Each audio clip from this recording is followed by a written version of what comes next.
Well, let's put together a little emergency lights out kit, power outage kit.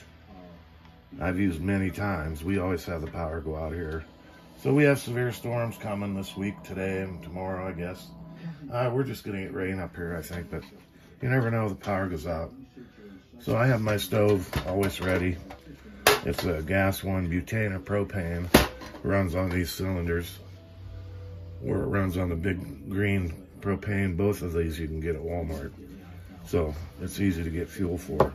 All you do is pop it in there, line up the groove, and press that to get it sealed, and then you start it just like a regular oven. Works really good. I've used it lots and lots. So on the power outage, some things you want to have. You definitely want to have flashlights. These aren't real good ones. These are just cheapos, but they're flashlights. That's all you need is light. You don't have to spend a lot of money. This one's a little better one. It's real bright.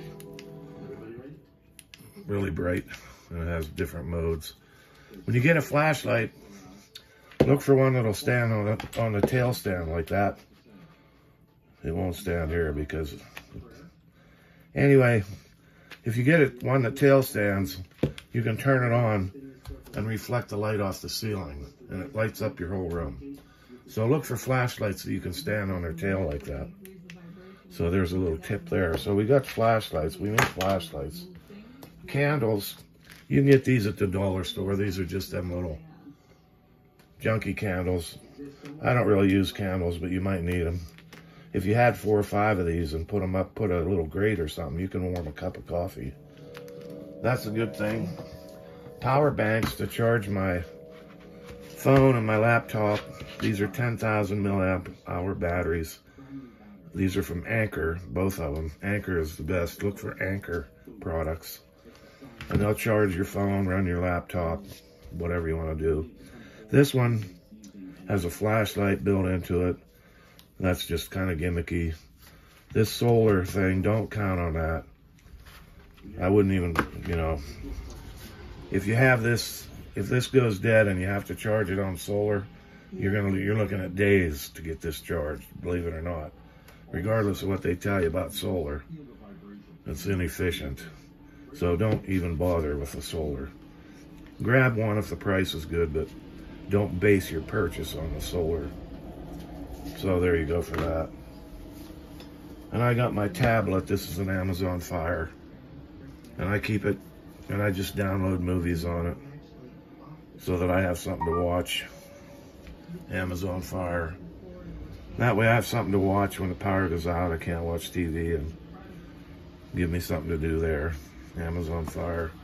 We got that. And then radio. This one's all beat up, but it's a good one.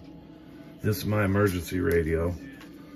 Has the antenna, it has a radio, AM, FM. And weather bands, so you can listen to the weather. I would turn it on, but you can't get weather bands in my house anyway. You have to go outside.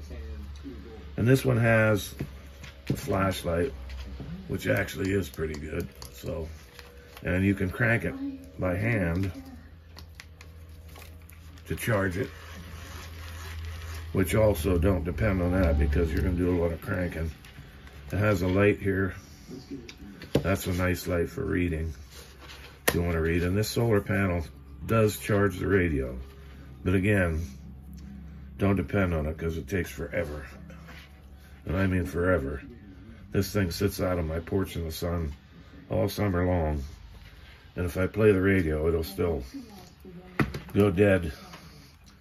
And then I have to crank it. So we got that. Another thing is have some food that you don't need a can opener for, like SpaghettiOs or something you can eat even if you eat it cold. A lot of people, I like cold SpaghettiOs and stuff. Make sure you have them with a lid so you don't have to have a can opener. But just in case, get a can opener. And from what I have learned, get about 4 or 5 of these because they're all junk. And they break after about 2 cans. But anyway, have a can opener there. I like to have a couple books or something to do, you know, word search or read a book. That's nice in a power outage. Let me look in my notes and see what I wanted to tell you. Some things I want to tell you. Let's look at my notes. Okay, I said about tail stand and the flashlights. That's a good one. That's what I do.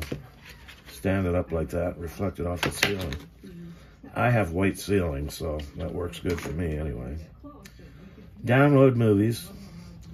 Make sure when you hear something coming, like we have this April 8th solar eclipse coming, and everybody's talking about that. I don't know what's going to happen, but some people, who knows, you know. Anyway, so, you know, before April 8th gets here, make sure you charge everything. Your phone, especially your phone. Get all your tablets and your flashlights charged, new batteries if you need them. Get some canned food handy. Your pets, don't forget, Stewie Cat, I gotta get her, make sure she has tuna and water. Set aside some water too, a couple gallon jugs of water maybe. You might not be able to get it out of the faucet if the power goes out or whatever. Fill water jugs, phone, charge everything. Got all that. Canned food. Did I write anything else down? This is my little notebook for lights out. So you want to have power banks, flashlights, candles, lighters. Oh, that's one thing. Have a lighter. Make sure you have a lighter or 2 or 3. So we don't have a lighter. Games. I put the books in place of games. Maybe you want to get a deck of cards or something though. If you have kids, coloring books, whatever. Download movies. I already did that. Radio. And if you use Amazon Prime and you download movies, they do expire. So a couple days before you know that there's, if they say ahead of time that something's coming, weather-wise, check your movies, make sure they're up to date. Download some new ones if you want to. I just did that this morning. So I guess that's about it. But I just wanted to show you a nice little kit you can put together. If you forget the stove, if you move the stove out, you know, you can fit it all in a bag or a shoebox and just put it in the closet. And then when you hear that there's bad weather coming, just take it out of the closet and put it on your kitchen table. And then that way it's right there for you to grab. And when you do that, make sure everything works. Make sure the batteries are working. This is a rechargeable flashlight. These take batteries. This one was free when I joined NRA, and this is from Harbor Freight. A lot of times they have coupons. You get these ones for free. So they're good little lights. They're not the best, but they're good enough. And they tail stand too. This one does, I think. So, yep, see there? It'll stand up so it'll reflect off the ceiling. That's the main thing, light.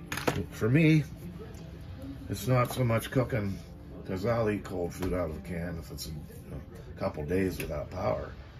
But, or, you know, run to the convenience store somewhere where they do have power. But my big thing is light and entertainment. I gotta have noise in the house all the time. My TV's always on. If something happens with the TV, then I turn the radio on, or I watch movies on my laptop most of the time. So anyway, and here, stay tuned at the end. Did I show you that? I didn't show you my, did I show you this? My Fancy Feast cat food stove. Where did I put it? Where did I put it? Can't find it. Oh. Did I show you my cat food stove?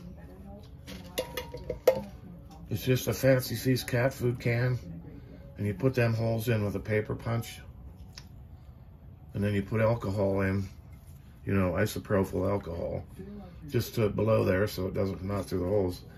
You light it, and then you can cook on it. And then you have another big can that you snuff it out with. And right after I'm done talking, I'll show you that.